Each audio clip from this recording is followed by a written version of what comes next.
Sì.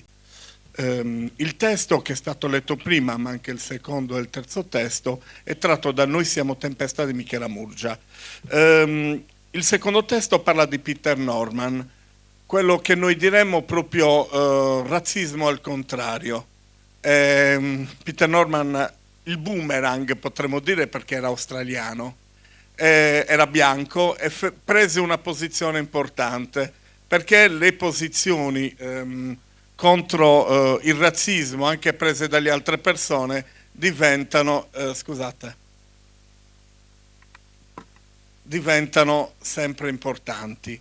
Invito quindi Nicola Cireddu e Alessio Onnis con la seconda parte, Riflessione di Peter Norman, medaglia d'argento.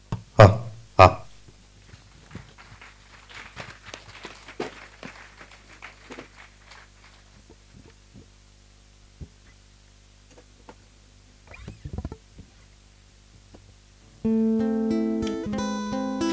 Sarà che ci fanno correre uno contro l'altro, ma nell'atletica non ci sono molte amicizie tra gli sportivi. Ecco, perché appena li ho visti ho capito subito che John e Tommy erano qualcosa di più che corridori con la stessa maglia. Questi due hanno qualcosa da dividere anche fuori dalla pista. Credo siano amici. Li invidio un po', perché sono sempre stato timido. Non faccio amicizia con facilità. Ho scelto di correre, ma alla fine è un modo per lasciarsi indietro tutti quanti. Loro però non corrono per questo. Li avevo già osservati in allenamento, ma oggi ai blocchi di partenza si sono scambiati uno sguardo che sembrava un patto e ho intuito che volevano vincere insieme. Non avevo mai pensato che si potesse vincere con qualcuno invece che contro qualcuno. E per la prima volta in vita mia ho desiderato con tutte le mie forze non arrivare a una vittoria da solo, ma con qualcuno, con loro. Ho corso più forte che in tutta la mia carriera, anche se sapevo di non avere molte possibilità. Erano stati fortissimi nelle qualificazioni, ma erano solo due e sul podio dei vincitori ce ne stanno 3.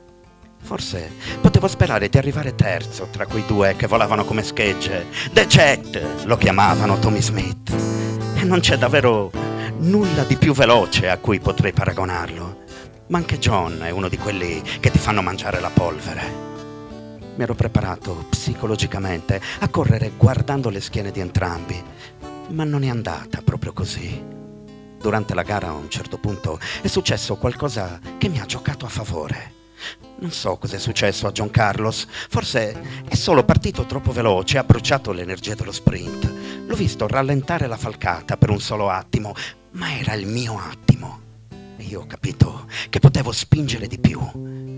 Così sono arrivato secondo tra loro due e mentre lo stadio esultava ho pensato che ero proprio dove avrei voluto essere. Purtroppo quella sensazione è durata un istante solo, perché poi li ho guardati, simili nella pelle, nello sguardo, e mi sono sentito un punto di domanda bianco tra 2 punti esclamativi neri, qualcosa di infiltrato che non doveva essere lì.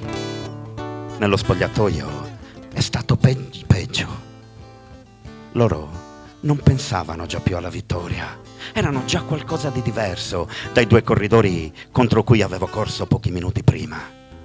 Si sono tolti le scarpe, John si è infilato una collana di pietre ed entrambi hanno indossato una spilla con un simbolo. L'ho riconosciuto, è quella del progetto olimpico per i diritti umani. Ecco cosa sono, attivisti per i diritti dei neri. E io, che cosa sono? Non lo so. So soltanto che questa era la mia gara, ma quella lotta appartiene soltanto a loro. Io non sono niente per questi 2 uomini. Prima di entrare nello spogliatoio non avevamo nemmeno mai parlato. Non so perché. Hanno deciso di dirmi cosa stavano per fare e si sono fidati e io mi sono sentito parte di qualcosa come non mi era mai accaduto prima. Ne hai un'altra di quelle spille? Gli ho chiesto con una voce che non sembrava nemmeno la mia. Tommy me l'ha data e io l'ho messa su, anche se so che ora saranno guai, perché forse non so cosa può fare il mondo a due neri che lottano per i neri, ma so benissimo cosa può succedere a un bianco che li aiuta. Grazie.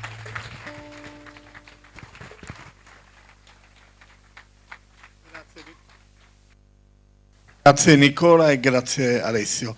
Adesso, tra le tante attività che abbiamo durante il festival, abbiamo anche delle mostre, quindi inviterei l'allestitore della mostra Vivo sono partigiano, Nino a Gaza, per parlare della mostra che abbiamo inaugurato il 4 e che è ancora aperta. Ciao, buonasera a tutti. Quest'anno ho avuto con grande onore la possibilità di allestire questa mostra. Giuseppe, sapevo già benissimo il tema resistenze. Francesco Del Casino è uno dei più grandi interpreti anche di quello che un po', io sono il figlio di questa cosa, del murales, della street art e anche delle forme di attività artistica che poi a Orgosolo, grazie ai suoi murales, è riuscito a cambiare anche il volto e a mandare dei messaggi molto forti. Francesco Del Casino, ormai ottantenne, ha disegnato queste 34 illustrazioni che mi sono state donate. Parlano e nascono da una delle più grandi forme di resistenza, una persona che ha segnato comunque anche la storia italiana, che è Gramsci.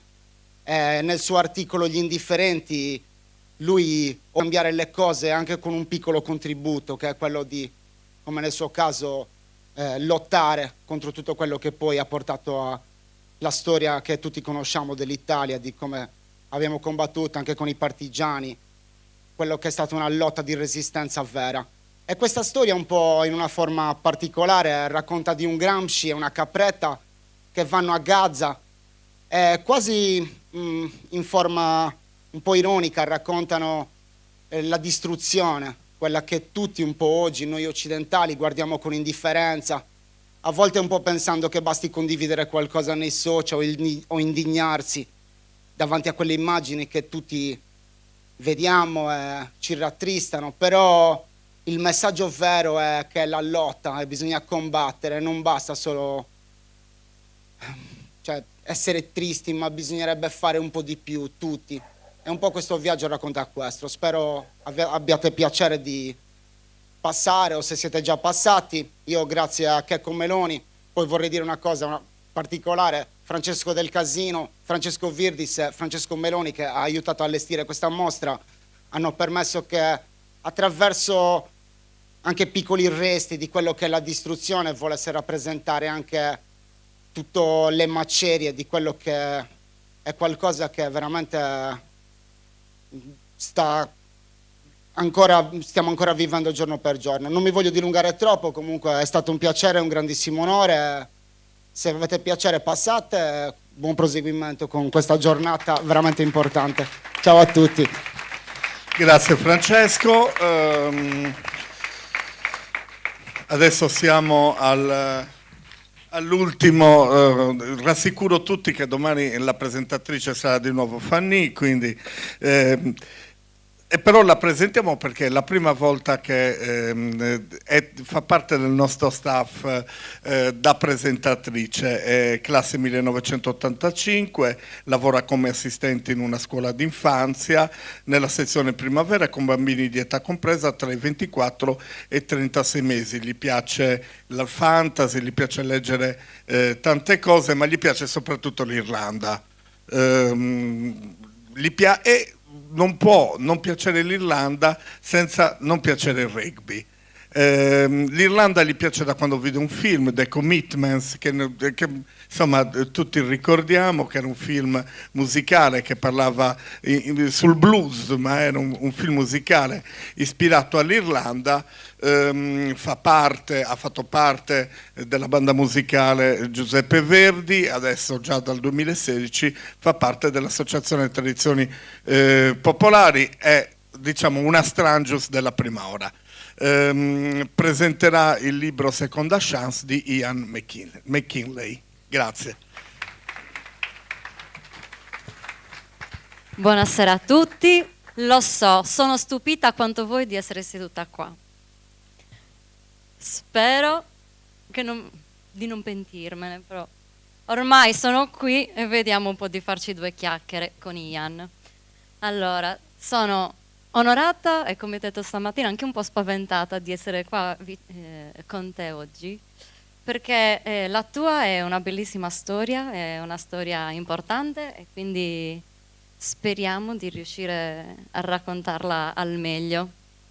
Ho immaginato tantissime volte questo incontro e da dove iniziare a raccontarvela questa storia, perché questo libro, fortunatamente per me, non parla di regole, o almeno non di quelle che servono per capire da quale parte del campo devi andare con questa palla ovale in mano. È già una difficoltà l'abbiamo tolta. Questo libro parla di un sentimento che smuove le persone ad agire, ad essere determinate e a superare gli ostacoli. Questa è sì una storia di resistenza, ma è soprattutto, per me, una storia d'amore, perché in fondo cos'altro potrebbe essere? Quanta amore e determinazione ci vogliono per entrare in quel rettangolo verde e rischiare di farsi travolgere da un quintale di carne e ossa in movimento, e quanto amore ci vuole per ritornare su quello stesso campo anche dopo un infortunio importante. Ed è da qui che comincia la storia di Ian McKinley, classe 1989, quindi siamo quasi anche coetanei, ex rugbista e allenatore, ma di ciò che ha fatto e della sua carriera ne parleremo adesso in questi momenti. Però siamo in Sardegna e solitamente la prima cosa che chiediamo a una persona quando la conosciamo, anzi quando non la conosciamo, è: ma tu, figlio di chi sei? Raccontami un po' della tua famiglia, dell'infanzia, insomma. Sì, grazie Fanny. Innanzitutto, magari comincio con una frase in irlandese che è Céad Míle Fáilte, vuol dire 100.000 benvenuti, quindi davvero grazie mille per la vostra presenza. Come l'avevi detto, io ho cresciuto in Irlanda, i genitori, fratelli e sorelle sono tutti irlandesi, ho cresciuto con una palla in mano, rotonda, però più spesso, più volte con una palla ovale, una palla di rugby. Prima però ho cominciato il mio percorso, diciamo, sportivo in un campo di calcio gaelico, che è lo sport dove si gioca solo in Irlanda. Però quando sono entrato alla scuola ho giocato e l'amore subito è arrivato, okay, con lo sport. Ho finito il mio esame quando avevo 18 anni, il giorno dopo sono entrato, diciamo, la squadra più performante in quel periodo negli ultimi 10-15 anni, si chiama Leinster. Se ci sono i tifosi del calcio è come un po' come Barcellona, quindi stiamo parlando di una squadra di ottimi atleti. E quindi nella scaletta, okay, stavo andando nelle direzioni giuste. Sono stato capitano dell'Irlanda Under 20 durante il nostro Coppa del Mondo, i tornei più importanti, però la mia vita sicuramente ha cambiato completamente nel gennaio 2010. Non parlo tanto tecnicamente, ok? Però durante un'azione del gioco, si chiama in italiano punto di incontro, in inglese rock, ok? Mi sono arrivato per terra e purtroppo il mio compagno di squadra mi ha colpito con il suo piede, e specialmente con il suo tacchetto, con il mio occhio, purtroppo. Quindi un incidente molto particolare, molto strano, quindi ho dovuto andare subito in ospedale per fare gli interventi abbastanza importanti, dove i dottori mi avevano spiegato che devi stare fermo almeno per 1 anno. Quindi potete immaginare, la mia vita era di essere sempre attivo, svegliare presto, andare in palestra, correre, giocare con gli amici, vincere le partite. Adesso dovuto stare fermo, quindi diciamo è stata una bella botta. A 20 anni. A 20 anni, esatto. Però comunque sei riuscito a superare questo primo ostacolo. Sì, guarda, in 6 mesi ho rientrato in campo con il 50% della vista, ripreso. Andiamo avanti, la squadra ha vinto i tornei abbastanza importanti. C'è stata una partita molto famosa nel 2011 davanti 80.000 spettatori in Galles, lo stadio più grande in Galles che abbiamo vinto nel secondo tempo. Il giorno dopo però purtroppo io non ho giocato in quella partita, manca una posizione, dovuto giocare il giorno dopo con una testa un po' sfogato, no? Che ho bevuto poco, ok, ve lo dico, però diciamo che non è stata una scelta ottima, e mi ricordo che la visione ho perso un po' di più di nuovo e purtroppo è distaccata la mia retina, ok? Vuol dire che ho perso purtroppo completamente tutta la vista in quell'occhio, quindi avendo 21 anni sono arrivato al momento di fare una scelta, perché nel mio ruolo ho giocato mediano di apertura, è quella che gestisce magari gli avanti che sono un po' più grossi, e io sono rimasto in mezzo con quelli grandi e quelli che sono un po' più, diciamo, un po' performanti, no? Che sono un po' più veloce, abile con la palla in mano. Quindi ho parlato tanto con il mio padre che mi dà tanto, mi dà anche adesso tanti consigli nella vita, e lui semplicemente mi ha detto di mettere giù gli aspetti positivi, gli aspetti negativi per continuare di giocare, e purtroppo gli aspetti negativi erano quasi doppio, quindi ho fatto la scelta più difficile nella mia vita di smettere e di non andare oltre, di non andare a giocare a livello internazionale, ecco. E quindi poi hai dovuto dire addio al rugby giocato. E c'è stato un periodo, hai scritto, che vivevi ad Andram con dei tuoi compagni e li vedevi sempre andare alle partite, ad andare agli allenamenti. Come ti sentivi?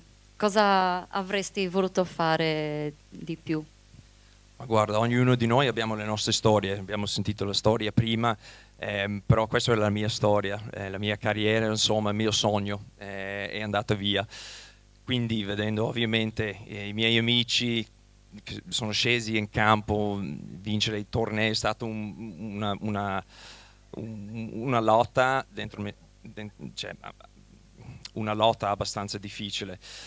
Quindi, meno male, sono entrato in campo dopo la vita sportiva, sono entrato come un allenatore e da là è arrivata una chiamata dall'Italia, quindi da una squadra a Udine, in cui mi hanno chiesto di essere il direttore tecnico, non direttore sportivo, direttore tecnico di una società piccola. Io non ho mai sentito la provincia Friuli Venezia Giulia, da Dublino a Friuli Venezia Giulia, dove non si gioca tanto il rugby, però era perfetto per me, perché Dublino è una città di 1,5 milioni come la Sardegna, però nel mondo di rugby e ci sono tanti che giocano, però il mondo è molto piccolo, quindi andando fuori non era famoso come gli altri, però ogni tanto è successo che i ragazzi nelle discoteche, i pub mi davano una pacca sulla spalla, che peccato,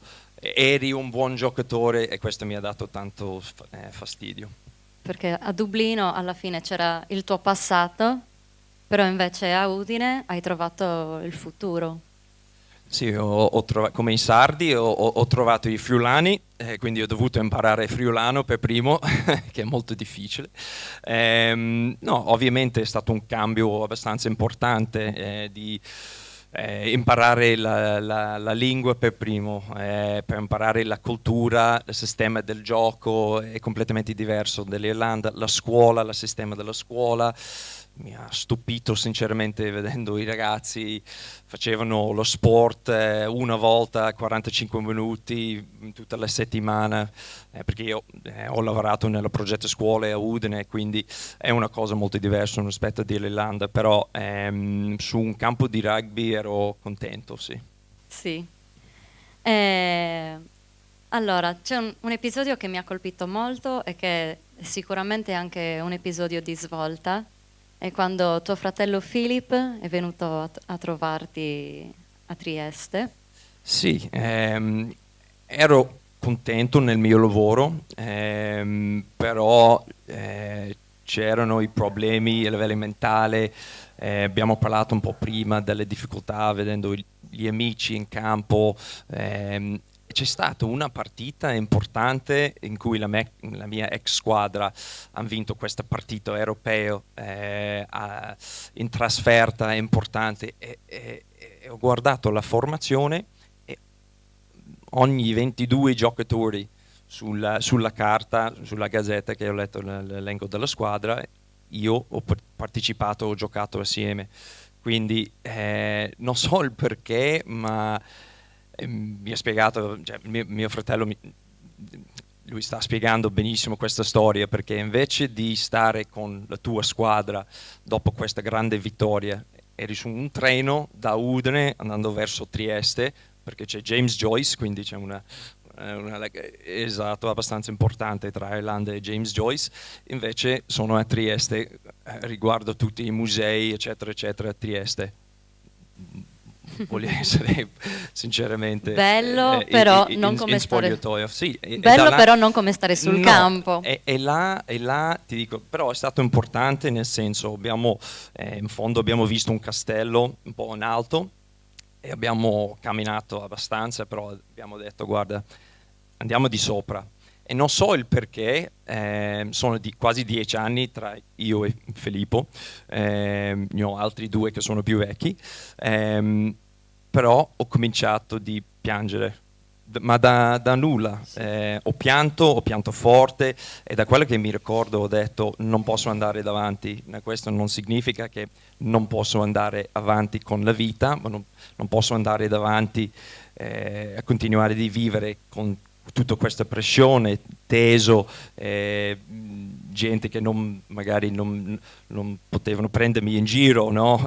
Per il discorso dell'occhio, eccetera, eccetera.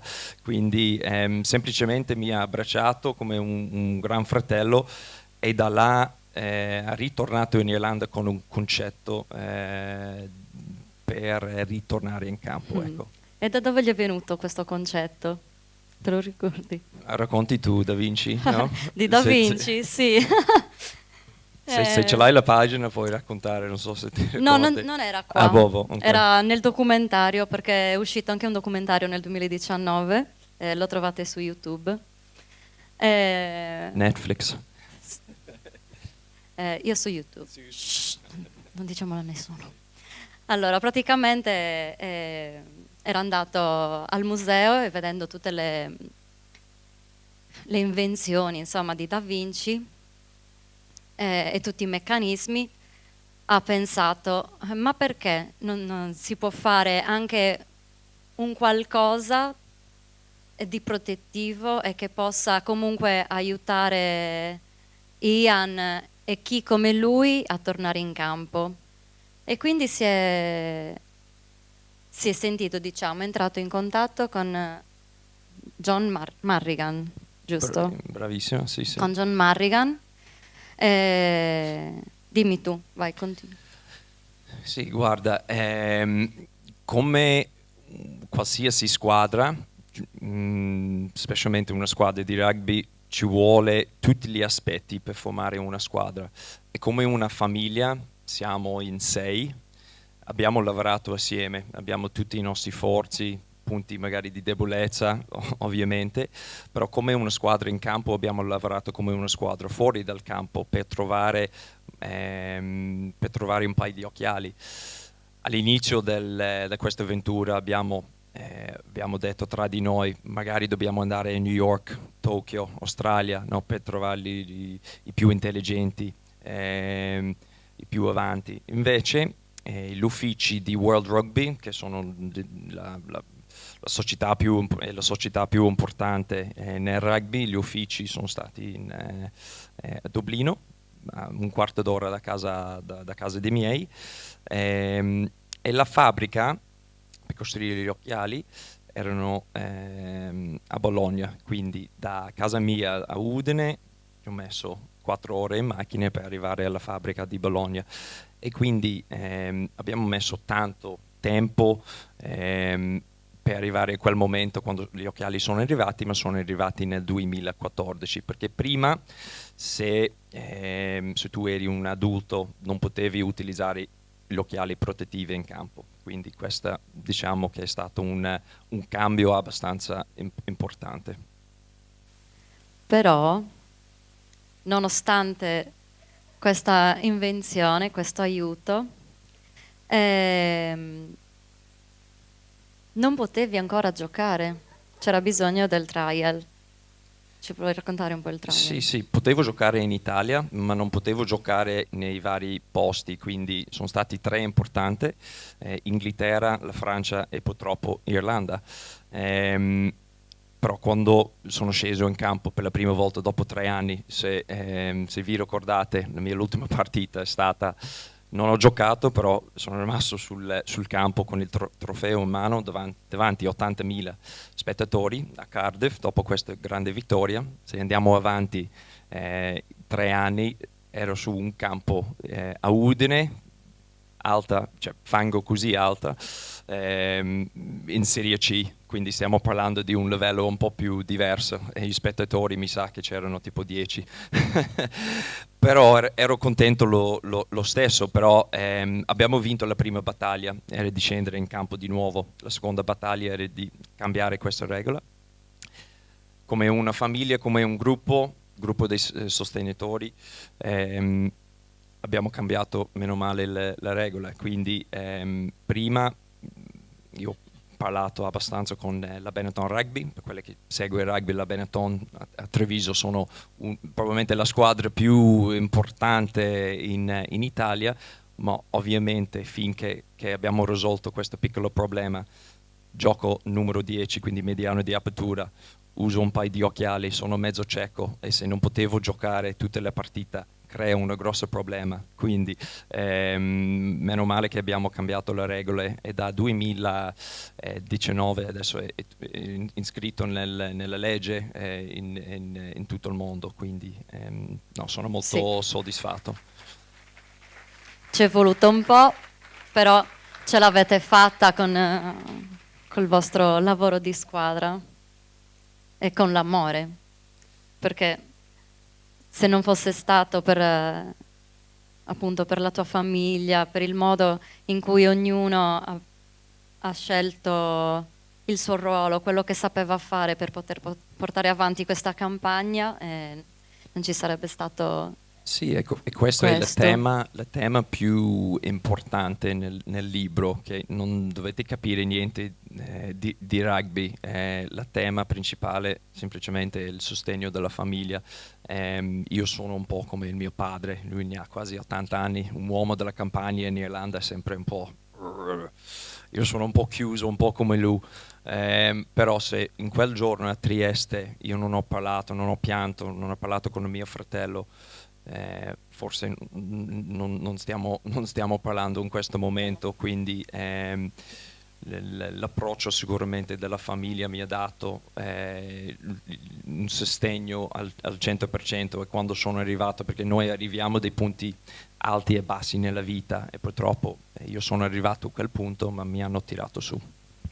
E ti sei anche tirato su, perché alla fine, anche se hai il sostegno, se tu per primo non hai la forza di volontà e il carattere, quello sforzo magari può essere inutile, e quindi anche tu fai parte della squadra, anche tu hai fatto il tuo. Allora, quindi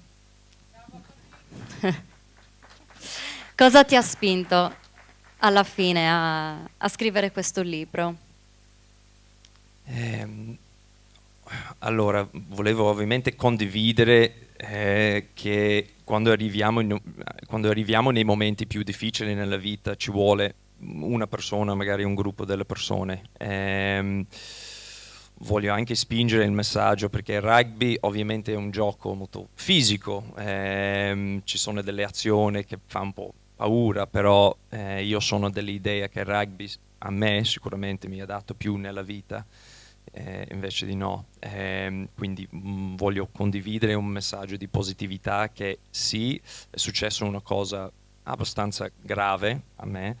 Cioè, lo so che ci sono le varie storie nel mondo che sono doppio, tripla, però voglio portare questo messaggio di positività che io personalmente sono entrato in un mondo di ipovedenza, no? Di persone che sono ipovedenti, e adesso mi occupo su quel mondo e mi dà tanto soddisfazione. Ovviamente è difficile di ritrovare la stessa sensazione quando scendi in campo, è una cosa come un campo di tennis, campo di rugby, campo di calcio, sono le sensazioni dove te le senti proprio a casa, però mi sento adesso con lo stesso entusiasmo adesso di aiutare le persone che magari hanno lo stesso problema o più problemi.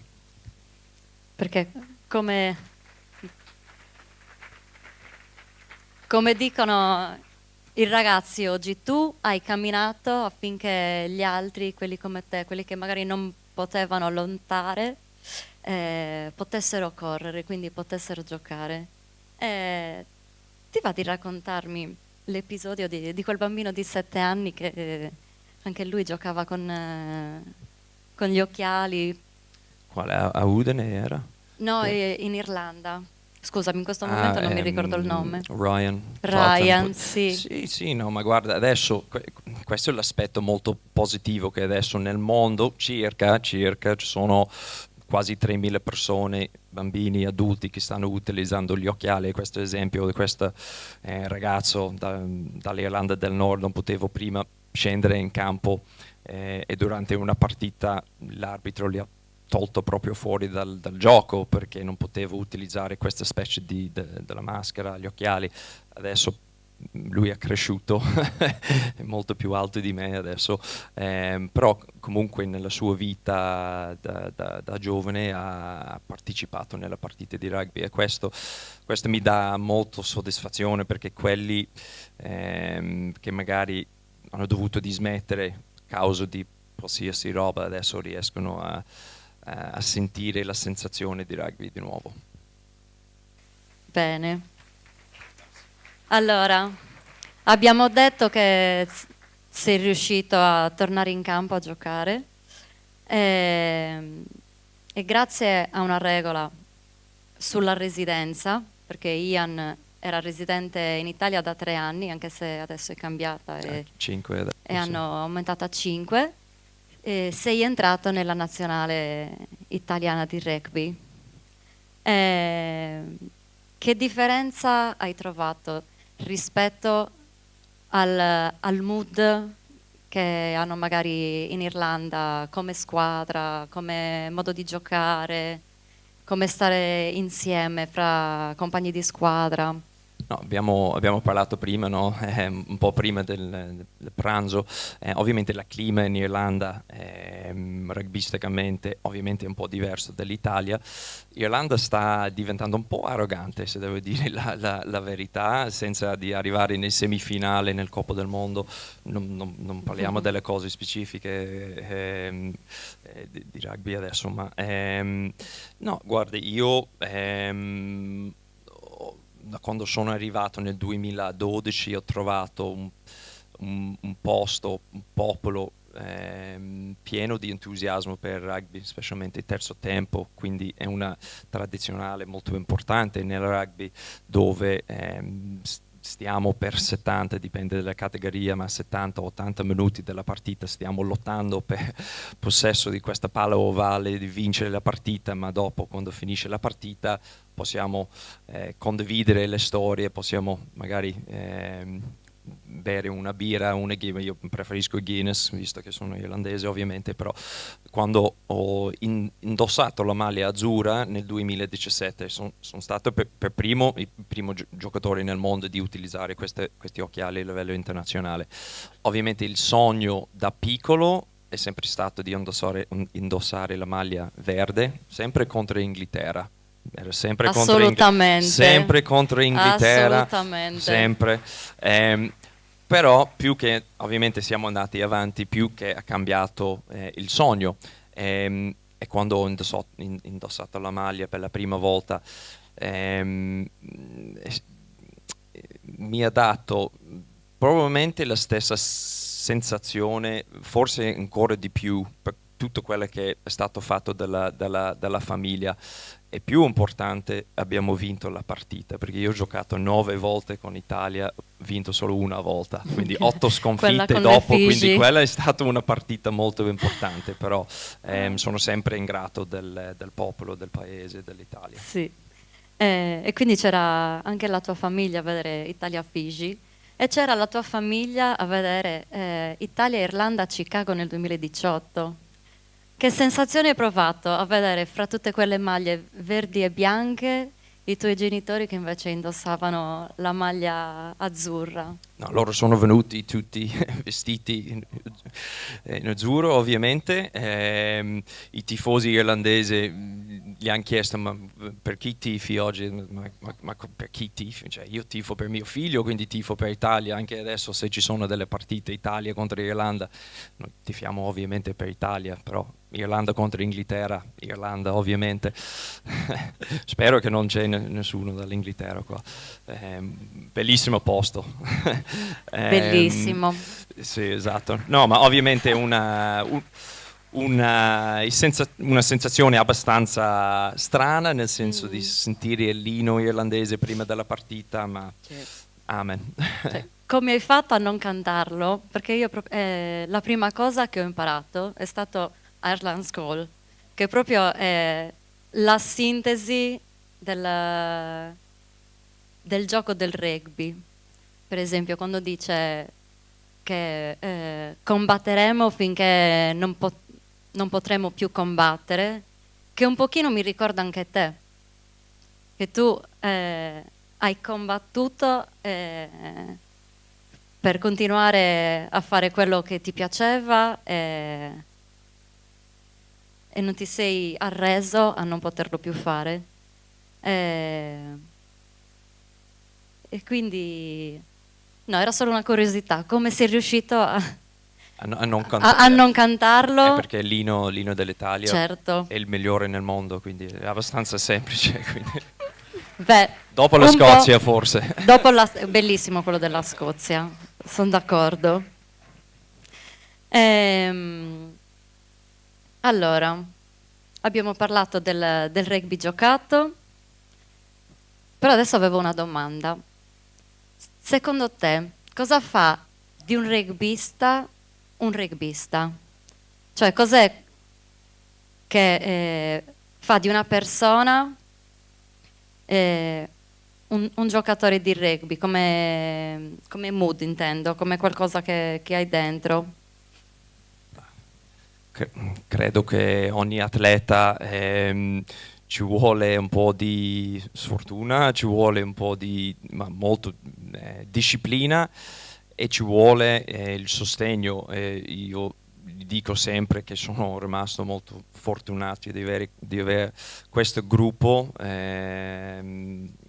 attorno, mia moglie, cioè quando anche durante il gioco, quando sono arrivati i momenti deboli, alti, sono rimasto sempre in mezzo grazie a lei, quindi ci vuole un po' di tutto. Si dice in inglese it's a roller coaster ride, so just enjoy it. Sono delle montagne russe, però dovete godervele, giusto? Ok. Troppo buoni. Allora Ian, io in realtà con le domande avrei finito, però mi piacerebbe chiederti se c'è qualcos'altro che ci vorresti raccontare. non so, Giuseppe, c'è tempo per fare le domande? Abbiamo tutto il tempo del mondo. Tutto Tutto il tempo no, ma quasi tutto il tempo del mondo. ah, ok, ma se volete io sono molto disponibile per Sì, le domande, sì. se volete, cioè io non prendo offesa se non ci sono, però magari ci sono delle domande. Se c'è qualche curiosità. Vi manderemo il valletto, non siate timidi. Se qualcuno vuole fare davvero qualche domanda, Pagina aperta. Pagina aperta. ecco. Grazie Serena. Ma però le domande vieni fatte in irlandese però. Accidenti. So. No, te la faccio in italiano. Curiosità, i tuoi compagni come ti hanno visto? Cioè, Non mi hanno visto. arrivi in una squadra, arrivi in un campo, all'interno di un gruppo, insomma, c'è stato qualcuno che ha avuto qualcosa per ridire? Cioè, perché lui gioca, cioè, c'è stato un qualcuno che ha un po' storto il naso, non gli piaceva questa cosa? Cioè, com'è stato visto nel mondo del rugby questa cosa? Bella domanda. Probabilmente tra i compagni nessuno ha detto niente. E sinceramente sono rimasto molto contento con quell'aspetto perché altrimenti più che vai in alto ovviamente aumenta la pressione eccetera eccetera e siamo lì per vincere. Fuori dal campo magari una curiosità perché non è stato fatto prima, nessuno ha visto questo paio di occhiali, quindi magari una curiosità in più e ovviamente c'è stato un po' delle persone che mi hanno preso in giro o gente che gli hanno detto ma noi vogliamo tenere i valori di rugby, non vogliamo andare verso football americano, però alla fine sono solo parole e io come l'hai detto prima, se ci sono quasi 3.000 altre persone che riescono a giocare o riescono a sentire proprio a casa, in campo, senza altri problemi, quindi la lotta è stata fatta per un motivo giusto alla fine. If the fight is right.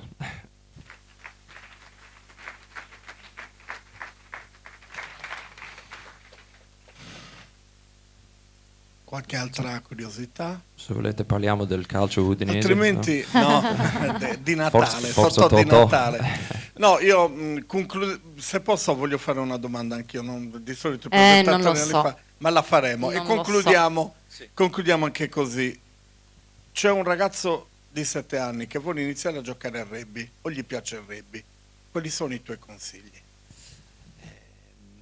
Prima cosa, il divertimento. Devi giocare sempre per il piacere, perché è un piacere di partecipare nel mondo dello sport.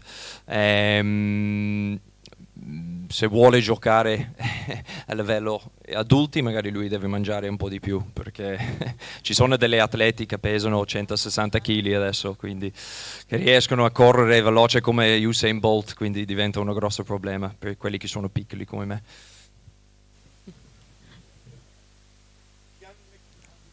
Ian McKinley. Posso dire un'ultima cosa? Sì, invece. Ormai mi hai fatto sedere qui e la dico. Dai. Te lo giuro.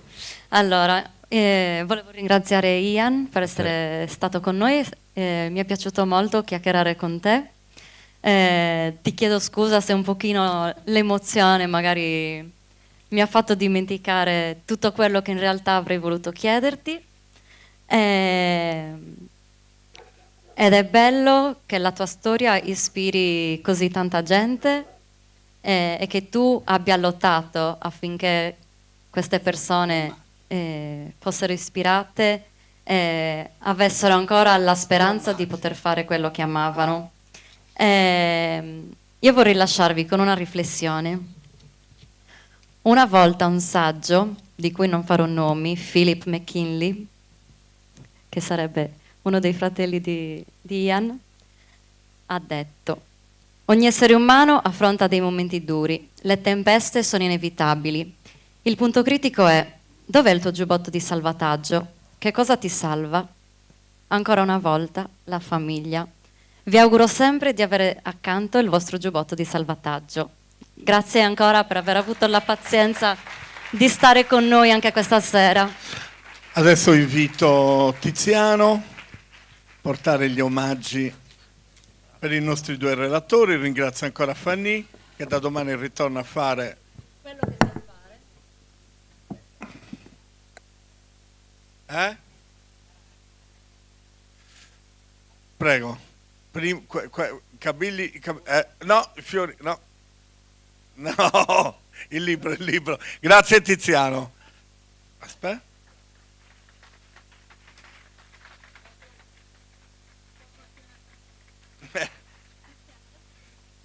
Bravo Tiziano.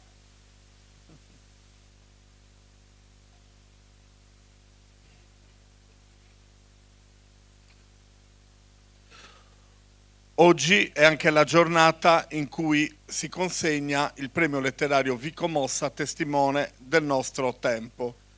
Il premio viene dato sempre a un ospite internazionale, viene dato il primo a Calvo Spina, il secondo al generale Jon Diviak, fino all'anno scorso che è stato dato alla poetessa Adia Salas. Invito quindi il sindaco Gabriele Littera per la consegna del premio.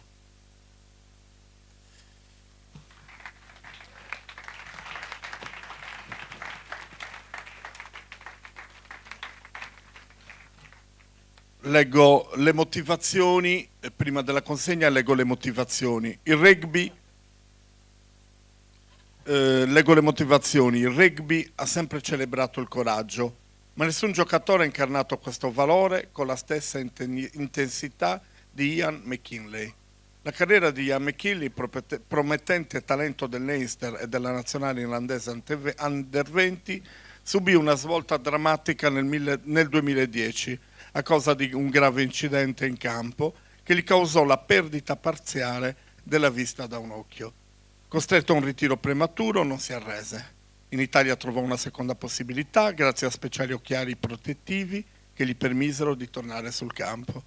Dal 2014 giocò con Udine, Viadana, Zebre e Benetton Treviso. Nel 2017 debuttò con la nazionale italiana segnando i suoi primi punti contro le Figi e diventando un esempio internazionale di tenacia e passione sportiva. La sua storia dimostra come lo sport possa diventare forza di vita e resistenza. Per queste motivazioni la Commissione assegna il premio Vico Mossa, testimone del nostro tempo, a Ian McKinley.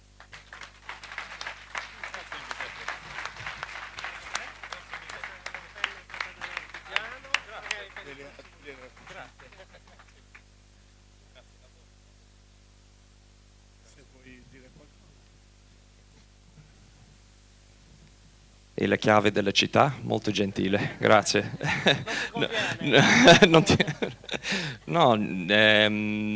Sono stupito sinceramente, quindi vi ringrazio. No, semplicemente come vi avevo detto, ognuno di noi abbiamo le nostre storie e questa è la mia.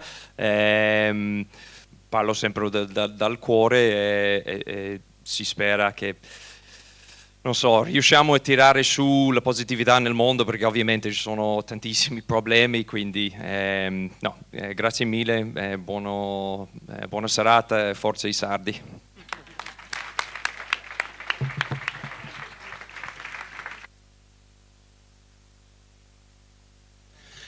Adesso invito Alessionis e Francesca innanzitutto per i nostri ringraziamenti, per aver messo a disposizione come ogni anno questa casa per Strangius, e invito, non so chi debba portare gli omaggi, venire per dare gli omaggi per Francesca e Alessio.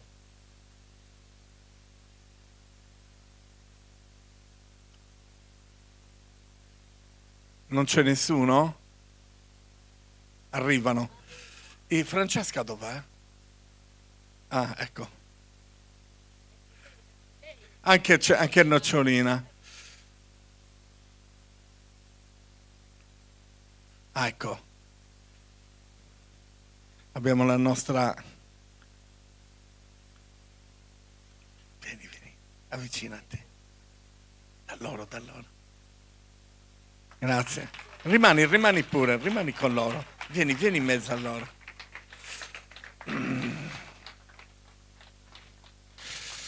Ancora grazie, veramente ogni anno ci ospitate, vi dobbiamo ringraziare per questo grande omaggio che ci fate. Poi Alessio ormai è un jolly, suona, canta, fa tutto. No, in senso positivo ovviamente. Adesso invito di nuovo, grazie ancora a Francesca e Alessio, invito di nuovo Nicola per la terza parte e ultima del reading. Carlos.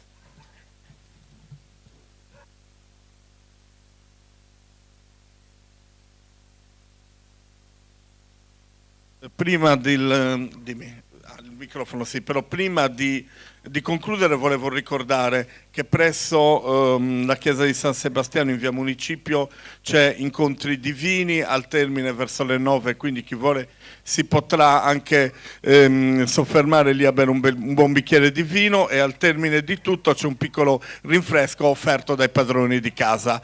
Nicola Cireddu, Alessio Onnis. Prova.